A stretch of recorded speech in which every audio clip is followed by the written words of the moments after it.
Hi, in this video, we're going to take a look at segmentation for both TCP and UDP and TCP maximum segment size.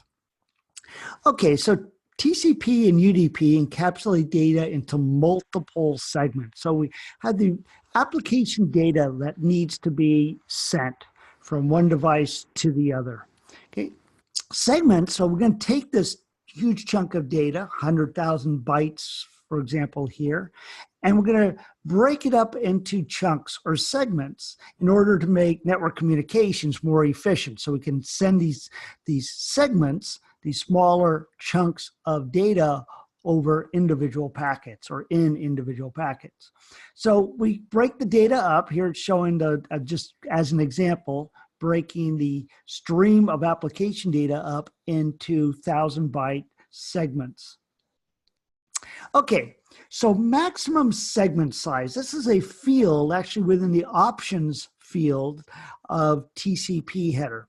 And it specifies the largest amount of data specified in bytes that a computer or end device can receive in a single TCP segment. Okay, let's take a look at what this means. Okay, so depending on the value of this, it is what is the largest amount of data in bytes that I can carry as far as the application data. All right, let's take a look at how this works. So how do we determine how much data can be in a TCP segment? Okay.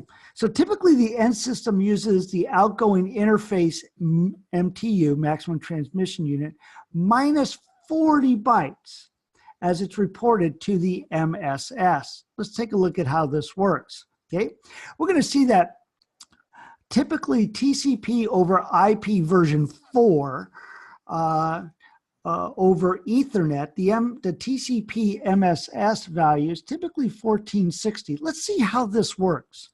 So if I have an Ethernet frame, typical Ethernet frame, the largest amount of data in the frame can be 1,500 octets or 1,500 bytes. Okay, that's typical the default.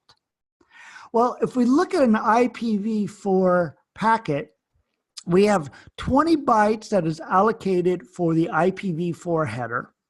Another 20 bytes or octets allocated for the TCP header. Okay, assuming no options or padding. So if we can fit a total of 1,500 octets in the data portion of the Ethernet frame, and we've already allocated 20 octets for the IPv4 header and 20 bytes for the TCP header, that only leaves us, or not only, it leaves us with 1,460 octets in the data. So looking at the TCP header, what it says is the MSS field in the options field will indicate that the maximum segment size is 1460. Okay, that's the amount of data that can be carried in the TCP header encapsulated by TCP. Yep. So that's how the segment size is actually determined.